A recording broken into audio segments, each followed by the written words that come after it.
Hi, I'm John Burke. And I'm Alex Huffard. And we are Burke and Company. And this is the Monday Market Minute. So we've been doing the Zillow, Trulia, Realtor.com series, and we're going to kind of continue it today and talk a little bit more about Realtor.com. But first, let's touch on some big business. Yeah, big business that relates back into the whole story.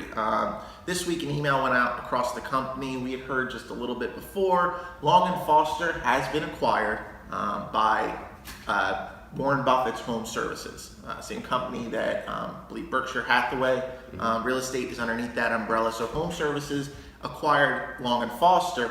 Supposedly, absolutely nothing's going to change. Long & Foster is going to operate as a brand. It's going to operate as a company. It's going to have the same management. All the offices remain the same. Its philosophy remains the same. The attitude that it brings, family first, that's all supposed to remain the same. But it's going to be now under the Home Services umbrella. That's who owns the company. And also, this is kind of like big news from inside the industry, because Long & Foster to date was still and probably the only major titan in the game that was privately owned. Yeah, it was a family business, and it's interesting to note that Home Services has acquired quite a few real estate companies, but they acquired them when the chips were down, when the industry was struggling and there wasn't much going on. Right now, especially the DC area where Long & Foster comes out of, and the Philadelphia area where they've made huge inroads in the last few years, are on fire when it comes to real estate. Huge numbers of transactions, rising prices. So for Home Services to buy Long & Foster when the industry is good, I think is a good indication that there's a lot to like there, which we took as a good sign, I think, among us. It doesn't affect us that much either. I mean, we love the office that we work in. That's the big thing. I mean, we're very happy with the office that we're in at Long & Foster. It's a good company. Yeah. But they let us do our thing. Burke and Company, they support us and they let us do our thing. So I think it's interesting news, and I think there are implications, which I think you want to hint at right now. So I'm going to tangent, and then we're going to come to the implications. Okay. Realtor.com was a project similar to Zillow, if you guys haven't spent any time on it, but it was started by NAR, the National Association of Realtors. So it was supposed to be kind of the website for us, by NAR. By us, for us, yes. And sort of as a counterpoint to Zillow, which was an outside company that was kind of creeping in. We knew everybody was doing everything online, and we wanted a spot that represented realtors online where we could control who was showing up next to listings, which is a big part of it. So that makes it interesting because this week, actually just 2 days ago, Realtor.com announced that they have My Home, which is like Zillow's Zestimate. So they're releasing a tool for home evaluation. Yeah, and I think Realtor.com is trending a little bit towards imitating what Zillow has done really well. I agree. Zillow has a great interface. It has a lot of information there. Users do seem to like it. Realtor.com was originally going to be run by the realtors, and then they sort of made it, and depending upon your perspective, I don't think it's out of touch to say it right now, a deal with the devil. Realtor.com was sold to News Corp, which is Rupert Murdoch's company. And so because of that, the NAR doesn't have quite the control that they might have otherwise.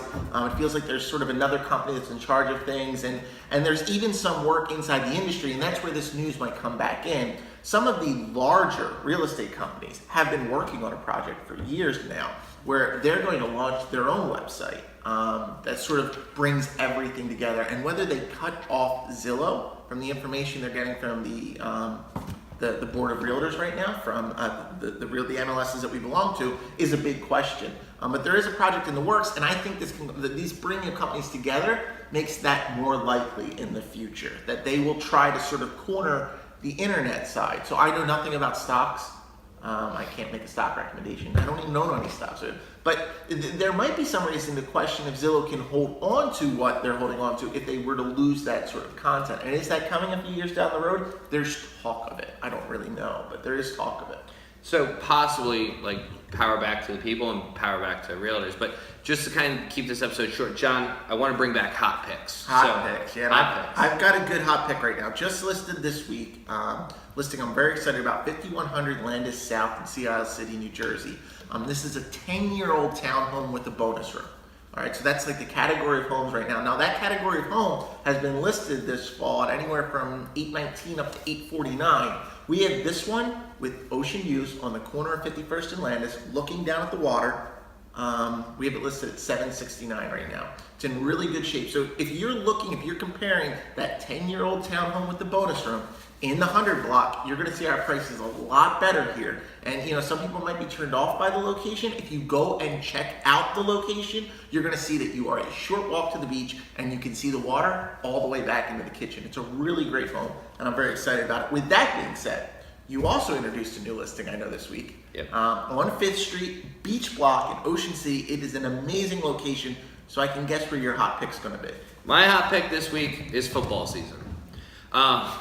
So I know on Thursday night we saw KC upset New England, which no one was betting on. So, I had it in my underdog pool. So John had it as underdog pool. So this week, for at least for the foreseeable next 19 weeks, I'm going to use a hot pick to kind of guess what's going to happen on Monday night. So this week, I'm thinking Let me interrupt you right here. This kid is crazy about football. I mean, it can drive me nuts when he gets onto the topic. He knows where everybody went to high school and what they eat for breakfast in the morning. He devours the stuff. So I think I'm going to keep a running score and see how you do this year. You know what? And we'll keep it in the bottom of the screen for you guys too.